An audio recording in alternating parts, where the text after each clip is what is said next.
Hola amigos de Historias de Oficina. Soy Carlos, y esta es la historia de cómo descubrí que mi propio reemplazo me estaba saboteando sistemáticamente durante 8 meses, y cómo logré exponerlo usando solo datos y paciencia. Créanme, esta historia va a hacer que cuestionen a cada compañero que aparentemente los ayuda. Todo comenzó en marzo del año pasado. Yo trabajaba como analista de sistemas en una empresa de logística llamada TransGlobal Solutions. Mi horario era de 11 p.m. a 7 a.m., supervisando los procesos automáticos de la empresa, backups, sincronización de datos, monitoreo de servidores. Era un trabajo que requería mucha atención al detalle, pero después de 3 años haciéndolo, lo dominaba completamente. Mi jefe, Roberto Mendoza, era un tipo bastante justo. Siempre me decía: Carlos, tú eres el guardián nocturno de nuestros sistemas. Sin ti la empresa se pararía. Me sentía orgulloso de mi trabajo, y mis evaluaciones siempre habían sido excelentes. El problema comenzó cuando contrataron a mi reemplazo para los días libres. Se llamaba Miguel Herrera, un tipo de unos 28 años, recién graduado en Ingeniería de Sistemas, con una sonrisa que ahora sé que era completamente falsa. Desde el primer día me pareció demasiado interesado en mi trabajo. Carlos, hermano, me decía con esa sonrisa, quiero aprender todo lo que haces. Eres como una leyenda aquí. Al principio pensé que era admiración genuina. Qué ingenuo fui. Durante las primeras semanas todo parecía normal. Miguel me hacía preguntas, tomaba notas, parecía un estudiante aplicado. Pero algo comenzó a cambiar sutilmente. Empezaron a aparecer pequeños problemas en los informes que yo enviaba cada mañana. La primera vez fue a finales de marzo. Llegué el lunes y encontré un email de Roberto. Carlos, el informe del viernes tenía cifras incorrectas en el módulo de inventario. ¿Puedes explicarme qué pasó? Yo quedé confundido. Recordaba perfectamente haber verificado esas cifras 3 veces antes de enviar el informe. Pero cuando revisé, efectivamente, los números estaban mal. Le respondí que debía haber sido un error de transcripción y que tendría más cuidado. No te preocupes, Carlos, me respondió Roberto. Todos tenemos días difíciles. Solo asegúrate de que no vuelva a pasar. Pero sí volvió a pasar. Y otra vez, y otra vez. En abril los errores se volvieron más frecuentes. Cada 2 o 3 días aparecía algo. Un archivo que supuestamente yo había guardado en la carpeta equivocada. Un proceso que no se había ejecutado correctamente. Datos que faltaban en los respaldos nocturnos. Lo más frustrante era que yo no recordaba haber cometido ninguno de esos errores. Soy una persona meticulosa, obsesiva incluso. Tengo una rutina muy específica para cada tarea y la he seguido religiosamente durante años. Pero las evidencias estaban ahí. Los logs del sistema mostraban mi usuario realizando las acciones incorrectas. Los archivos tenían mi timestamp de modificación. Era como si mi propia memoria me estuviera fallando. Carlos, me dijo Roberto en una reunión a mediados de abril, estoy empezando a preocuparme. Estos errores están afectando los reportes que envío a Dirección General. ¿Está todo bien en casa? ¿Necesitas tomar unos días? Yo le aseguré que estaba perfectamente bien, que revisaría mis procesos, que sería más cuidadoso, pero por dentro comenzaba a dudar de mí mismo. ¿Me estaba volviendo descuidado? ¿El trabajo nocturno finalmente me estaba afectando? Fue entonces cuando noté algo extraño. Miguel siempre llegaba temprano a sus turnos, como a las 10:30 p.m., media hora antes de que yo me fuera. Decía que quería prepararse mejor y hacer la transición más suave. Es mejor que llegue temprano, me explicaba. Así puedo revisar todo lo que hiciste y asegurarme de que no se me pase nada importante. Al principio me pareció profesional, pero empecé a notar que siempre me enviaba al café o al baño justo cuando él llegaba. Carlos, te ves cansado, hermano. ¿Por qué no vas por un café? Yo me encargo de cerrar los procesos pendientes. O, oye, ve al baño tranquilo. Yo termino de revisar estos logs. Y curiosamente, muchos de mis errores aparecían en tareas que supuestamente había completado durante esos breves momentos en que me ausentaba. El punto de inflexión llegó el 15 de mayo. Ese día, Miguel llegó como siempre a las 10:30 p.m., pero yo había tenido un día especialmente pesado y no me había levantado de mi escritorio en horas. «Carlos, ¿no vas a ir por café?», me preguntó, con una sonrisa que ahora me parecía un poco forzada. «No, hermano, hoy estoy bien. Voy a terminar este informe aquí mismo». Noté que su sonrisa se desvaneció por un segundo, pero se recuperó rápidamente. «Ah, ok. Bueno, entonces voy a revisar los logs del servidor 3 mientras tanto». Se sentó en la estación de trabajo contigua y comenzó a teclear. Yo seguí con mi informe, pero de reojo pude ver que estaba navegando por los archivos del sistema con privilegios de administrador. Ahí fue cuando vi algo que me heló la sangre. Miguel estaba modificando un archivo de configuración del sistema de respaldos. No era su responsabilidad y definitivamente no era algo que debiera estar haciendo sin autorización. Pero lo más perturbador era que estaba usando mi usuario para hacerlo. ¿Cómo tenía acceso a mi cuenta? Me quedé paralizado fingiendo que seguía trabajando en mi informe mientras observaba cómo este tipo manipulaba archivos críticos usando mi identidad. Cuando terminó, cerró todo y se acercó a mi escritorio. «Listo, Carlos, todo se ve bien. Que tengas una buena noche». Esa noche no pude dormir. Todo comenzaba a tener sentido. Los errores que aparecían solo cuando yo me ausentaba brevemente. Los problemas que siempre surgían después de los turnos de Miguel. La insistencia en que fuera por café o al baño. Durante los siguientes días, comencé mi propia investigación. Desarrollé una estrategia simple pero efectiva: documentar todo. Primero, cambié mi contraseña. Era obvio que Miguel había obtenido acceso a mi cuenta de alguna manera. Después, instalé un pequeño software de monitoreo en mi estación de trabajo que registraba toda la actividad, incluso cuando yo no estaba presente. También comencé a llevar un diario detallado de cada interacción con Miguel: horas de llegada, conversaciones, momentos exactos en que me sugería ausentarme, tareas que realizaba mientras yo no estaba. Los resultados fueron devastadores. Durante una semana completa, cada vez que Miguel me sugería ir por café o al baño, mi estación de trabajo registraba actividad. Alguien estaba usando mi computadora en mi ausencia, y ese alguien solo podía ser él. Más perturbador aún, los logs del sistema mostraban que alguien había estado usando una cuenta de respaldo administrativa para acceder a archivos críticos, modificarlos, y luego usar mi cuenta para realizar las acciones que aparecerían como errores en los reportes.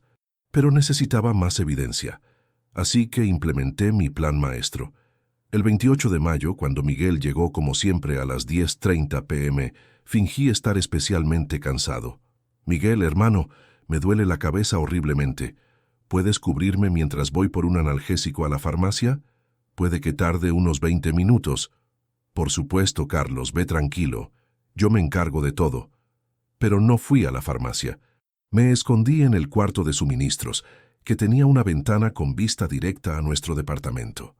Desde ahí pude ver claramente cómo Miguel se dirigía inmediatamente a mi estación de trabajo.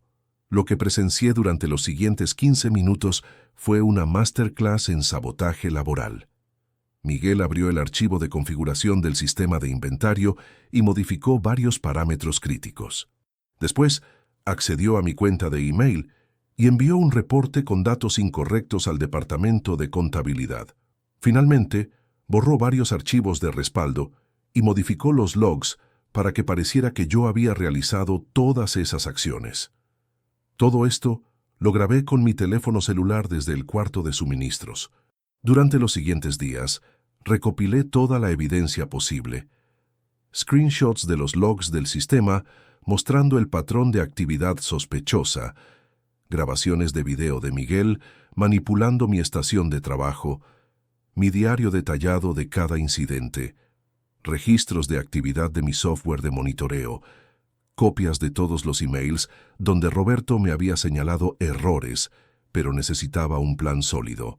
No podía simplemente acusar a Miguel sin estar seguro de que mi evidencia era irrefutable. Decidí hacer una presentación completa, como si fuera un detective presentando un caso ante un jurado. Preparé una línea de tiempo detallada, gráficos que mostraban la correlación entre los turnos de Miguel y mis supuestos errores, y análisis forense de los archivos del sistema. El 8 de junio, pedí una reunión con Roberto y con Sandra Ruiz, la jefa de recursos humanos. Roberto, Sandra, les dije, necesito mostrarles algo muy importante. Creo que he sido víctima de sabotaje laboral sistemático durante los últimos 8 meses. Roberto se quedó perplejo. ¿Sabotaje? Carlos, ¿de qué estás hablando? Denme una hora y se los demuestro con evidencia irrefutable. La reunión fue en la sala de conferencias del piso 12. Yo llegué con mi laptop, una presentación de PowerPoint y una carpeta física con todas mis evidencias impresas. Durante los últimos 8 meses, comencé, han aparecido errores en mi trabajo que no recuerdo haber cometido. Inicialmente pensé que podría ser fatiga o descuido de mi parte, pero los datos cuentan una historia diferente. Mostré mi primer gráfico, una línea de tiempo que correlacionaba cada error, reportado con los turnos de Miguel. Como pueden ver, el 97% de los errores reportados ocurrieron en días cuando Miguel Herrera estuvo en las instalaciones. Sandra frunció el ceño. Eso podría ser coincidencia, Carlos. Pensé lo mismo, respondí, hasta que descubrí esto. Proyecté los logs del sistema mostrando actividad en mi estación de trabajo durante mis ausencias. Cada punto rojo representa actividad registrada en mi computadora cuando yo no estaba presente. Como pueden ver, coincide perfectamente con los horarios de llegada de Miguel. Roberto estaba empezando a entender.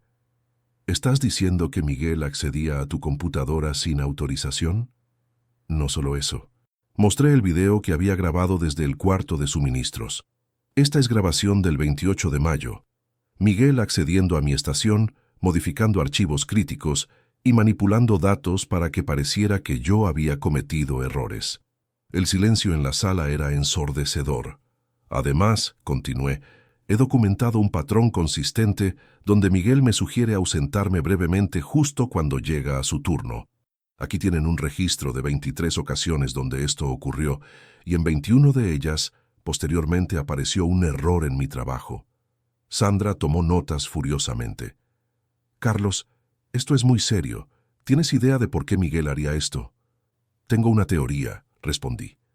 La semana pasada escuché por casualidad una conversación telefónica donde Miguel le decía a alguien que el veterano pronto se va a ir, y yo voy a quedar como el experto en turno nocturno. Creo que estaba tratando de sabotear mi reputación para posicionarse como mi reemplazo permanente. Roberto estaba visiblemente molesto. ¿Tienes más evidencia? Abrí mi carpeta física. Aquí tienen copias impresas de todos los logs, capturas de pantalla de cada incidente y un análisis forense que muestra cómo Miguel obtuvo acceso a mi cuenta usando privilegios administrativos no autorizados. Sandra cerró su libreta. Carlos, esto es suficiente para abrir una investigación formal. Roberto, necesito que suspendas a Miguel inmediatamente hasta que podamos verificar todas estas acusaciones. Los siguientes días fueron un torbellino. Sandra y el departamento de IT realizaron una investigación exhaustiva de todos los sistemas. Trajeron a un consultor externo especializado en seguridad informática para hacer un análisis forense completo. Miguel fue suspendido con sueldo mientras se realizaba la investigación. Durante ese tiempo, curiosamente, no aparecieron más errores en mi trabajo. Mi desempeño volvió a ser impecable, igual que había sido durante los 3 años anteriores. El 15 de junio, Sandra me llamó a su oficina. Carlos, la investigación está completa. Miguel Herrera va a ser despedido inmediatamente. Hemos encontrado evidencia de acceso no autorizado a sistemas críticos, manipulación de datos y sabotaje deliberado. Sentí una mezcla de alivio y satisfacción. ¿Qué va a pasar con mi expediente laboral? Todos los reportes negativos relacionados con los supuestos errores van a ser removidos de tu archivo. También vamos a incluir una nota explicando que fuiste víctima de sabotaje laboral y que tu desempeño real siempre fue excelente. Roberto entró a la oficina en ese momento. Carlos, quiero disculparme personalmente. Debí haber notado el patrón más temprano. Tu trabajo siempre fue excepcional y me siento terrible por haber dudado de ti. No se preocupe, Roberto, le respondí. Lo importante es que la verdad salió a la luz El despido de Miguel no fue discreto. Cuando llegó a las oficinas para recoger sus cosas, varios compañeros ya sabían lo que había pasado. La noticia se había esparcido rápidamente por toda la empresa. Yo estaba presente cuando vino a recoger sus pertenencias. Por primera vez en 8 meses, no tenía esa sonrisa falsa. «Carlos», me dijo mientras empacaba sus cosas, «yo solo quería...» «Miguel», lo interrumpí, «no necesito explicaciones. Solo espero que aprendas algo de esto». Se fue sin decir nada más. Nunca volví a saber de él. Más tarde me enteré de que había falsificado algunas referencias en su currículum y que había tenido problemas similares en su trabajo anterior. Aparentemente, sabotear a compañeros de trabajo era su patrón de comportamiento. Una semana después del despido de Miguel, Roberto me llamó a su oficina. «Carlos, quiero ofrecerte una promoción. Vas a ser el nuevo supervisor del turno nocturno, con un aumento del 25% en tu salario. También queremos que entrenes a futuros analistas nocturnos». Acepté inmediatamente. Después de 8 meses de dudar de mí mismo, finalmente mi trabajo era reconocido apropiadamente. Pero lo más satisfactorio llegó cuando decidí compartir mi experiencia en las redes sociales. Escribí un post detallado en LinkedIn sobre cómo había expuesto el sabotaje laboral usando solo datos y paciencia. El post se volvió viral. Recibí cientos de comentarios de personas que habían vivido situaciones similares. Muchos me agradecieron por mostrar cómo documentar adecuadamente este tipo de comportamiento tóxico. «Tu historia me inspiró a investigar problemas similares en mi trabajo», me escribió una seguidora. «Resulta que mi compañero también me estaba saboteando. Usé tus métodos y logré exponerlo». Pensé que la historia había terminado con el despido de Miguel, pero estaba muy equivocado. 3 semanas después de que se fuera, comenzaron a pasar cosas extrañas que me hicieron darme cuenta de que su venganza apenas estaba comenzando. Todo empezó el 5 de julio. Llegué a mi turno como siempre, pero encontré que varios archivos críticos del sistema habían sido modificados durante el día. No era posible que hubiera sido Miguel, porque ya no tenía acceso a nada. Pero las modificaciones seguían el mismo patrón de sabotaje que él solía usar. «Roberto», le dije esa mañana, «tenemos un problema. Alguien está manipulando los sistemas otra vez y no es Miguel». Roberto revisó los logs conmigo. «Carlos, esto es imposible. Miguel ya no tiene acceso a nada. Cambiamos todas las contraseñas, revocamos todos sus permisos». Pero yo tenía una corazonada. «¿Qué pasó con su laptop de trabajo?» «Se aseguraron de que la devolviera completamente limpia». La cara de Roberto se puso pálida. «Sandra se encargó de eso. Déjame llamarla». Resulta que Miguel había instalado un software de acceso remoto en varios servidores antes de ser despedido. Desde su casa podía acceder a ciertos sistemas usando backdoors que había creado durante sus meses de sabotaje. Pero esta vez, su objetivo no era solo hacerme quedar mal. Esta vez quería destruir toda la infraestructura nocturna de la empresa. El 8 de julio, a las 3:00 am, todos los servidores principales se colapsaron simultáneamente. Los sistemas de facturación, inventario y logística se cayeron por completo. Era como si alguien hubiera presionado un botón de autodestrucción. Yo estaba solo en la oficina cuando pasó. Los teléfonos empezaron a sonar sin parar. Clientes reportando que no podían acceder a sus cuentas, proveedores quejándose de que no podían procesar pedidos. Era un caos total.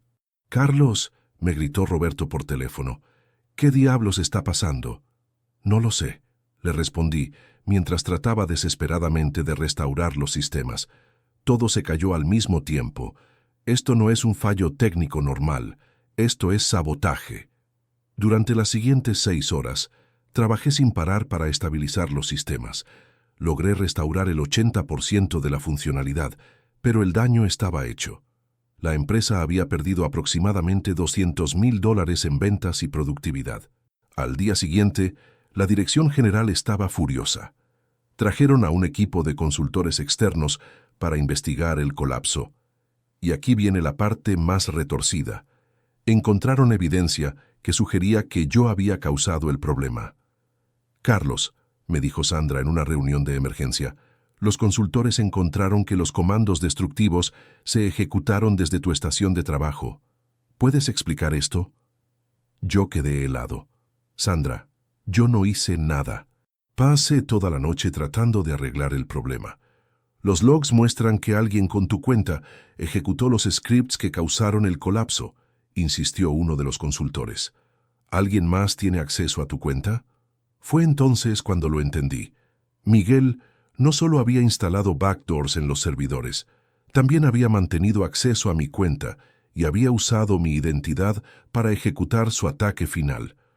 Esperen, les dije, esto es exactamente lo que Miguel hacía antes. Él puede acceder remotamente a mi cuenta y hacer que parezca que yo causé el problema. Roberto negó con la cabeza. Carlos, sé que el despido de Miguel fue traumático, pero no puedes culparlo por todo. Él ya no tiene acceso a nada. Pero yo sabía que tenía razón. Esa noche, en lugar de irme a casa, me quedé en la oficina para investigar. Usando las mismas técnicas que había usado para exponerlo la primera vez, comencé a rastrear la actividad sospechosa. Lo que descubrí fue aterrador. Miguel había instalado un rootkit sofisticado en el servidor principal que le permitía acceder a cualquier cuenta del sistema sin dejar rastros obvios. Había estado preparando este ataque durante semanas, probablemente desde antes de ser despedido, pero esta vez había cometido un error. En su arrogancia, había usado su dirección IP personal para algunos de los ataques. Pude rastrear la actividad directamente hasta su casa. Con la evidencia en mis manos, sabía que esto ya no era solo un problema laboral. Era un delito informático. Llamé inmediatamente a Sandra y le expliqué lo que había encontrado. Carlos, me dijo, esto es muy serio. Si lo que dices es cierto, necesitamos llamar a las autoridades. Al día siguiente, la empresa contrató a una firma de seguridad cibernética especializada en delitos informáticos. También contactaron a la Policía Federal, porque el ataque había afectado sistemas que procesaban datos de clientes en varios estados. El agente que se encargó del caso se llamaba Detective Luis Morales. Era un tipo serio, con experiencia en crímenes cibernéticos. Carlos, me dijo durante nuestra primera reunión, necesito que me cuentes todo desde el principio. Cada detalle puede ser importante para el caso. Le expliqué toda la historia, el sabotaje original, cómo lo había expuesto, el despido de Miguel y ahora el ataque cibernético. Le mostré toda mi evidencia, los logs, las direcciones IP, los timestamps de los ataques. Esto es trabajo profesional, comentó el detective después de revisar mis hallazgos. Miguel no solo es un empleado vengativo, tiene conocimientos avanzados de seguridad informática. La investigación reveló cosas que me sorprendieron. Miguel había estado planeando este ataque durante meses. Había creado múltiples backdoors, había estudiado los sistemas de la empresa en detalle y había desarrollado un plan para causar el máximo daño posible. Pero lo más perturbador era su motivación. Según conversaciones que los investigadores recuperaron de su computadora, Miguel no solo quería vengarse de mí, quería destruir la empresa completamente. En un chat con un conocido, Miguel había escrito: «Esa empresa me humilló. Van a pagar por arruinar mi carrera. Cuando termine con ellos, van a cerrar». El 20 de julio, 3 semanas después del ataque, el detective Morales me llamó con noticias. «Carlos, tenemos suficiente evidencia para arrestar a Miguel. Vamos a hacer un operativo mañana en la mañana. ¿Estarías dispuesto a testificar en el juicio?» «Por supuesto», le respondí inmediatamente. «Quiero que pague por todo lo que hizo». El arresto fue dramático. Miguel se resistió y trató de destruir evidencia, pero ya era demasiado tarde. Los investigadores habían recuperado todo: sus herramientas de hacking, sus planes de ataque, sus conversaciones donde admitía los crímenes. Durante el arresto, Miguel me vio a través de la ventana de su casa. Yo estaba con los investigadores como testigo. Me gritó: «Esto es tu culpa, Carlos, tú arruinaste mi vida». «No, Miguel», le respondí. «Tú arruinaste tu propia vida cuando decidiste convertirte en un criminal». El juicio duró 3 meses. Miguel fue acusado de varios delitos: acceso no autorizado a sistemas informáticos, daño a infraestructura crítica, fraude electrónico y sabotaje empresarial. Yo testifiqué como testigo principal de la acusación. Expliqué al jurado cómo había documentado el sabotaje original, cómo había expuesto a Miguel y cómo había descubierto el ataque cibernético posterior. Miguel Herrera, dije durante mi testimonio, no es solo un empleado problemático, es un criminal que usó sus conocimientos técnicos para causar daño deliberado a una empresa y a las personas que trabajamos ahí. El veredicto fue contundente, culpable en todos los cargos. Miguel fue sentenciado a 5 años de prisión y ordenado a pagar $300,000 en restitución a la empresa. Cuando anunciaron la sentencia, Miguel me miró directamente y me dijo, «Esto no termina aquí, Carlos, pero sí terminó ahí». Miguel perdió su apelación y actualmente está cumpliendo su sentencia en prisión federal. Su carrera en tecnología terminó para siempre. Amigos, esta experiencia me enseñó varias lecciones importantes. Primero, confía en tu instinto. Cuando algo no se siente bien, probablemente no está bien. Durante meses dudé de mí mismo cuando debí haber investigado desde el principio. Segundo, la documentación es tu mejor arma. Sin evidencia sólida, las acusaciones son solo palabras. Pero con datos, logs y grabaciones, la verdad es irrefutable. Tercero, no todos los compañeros de trabajo son aliados. Algunos están dispuestos a destruir tu reputación para avanzar en sus propias carreras. Mantente alerta. Cuarto, la paciencia es clave. Mi primer instinto fue confrontar a Miguel inmediatamente, pero me alegro de haber tomado tiempo para recopilar evidencia sólida. Una acusación prematura habría sido fácil de negar. Finalmente, la justicia a veces llega lentamente, pero cuando llega, es muy satisfactoria. Hoy, 2 años después, sigo trabajando en Transglobal Solutions como supervisor nocturno. Tengo un equipo de 5 analistas que respetan mi liderazgo y confían en mi experiencia. Nunca más he tenido que lidiar con sabotaje laboral. Miguel, por otro lado, según me contaron algunos contactos comunes, ha tenido dificultades para encontrar trabajo estable. Aparentemente, cuando los empleadores verifican referencias, la historia de su despido por sabotaje laboral siempre sale a la luz. Si están viviendo una situación similar, no duden en actuar. Documenten todo, mantengan la calma y recopilen evidencia sólida. La verdad siempre prevalece cuando tienes los datos para respaldarla. Y recuerden, en el mundo laboral, como en la vida, la integridad siempre es la mejor estrategia a largo plazo.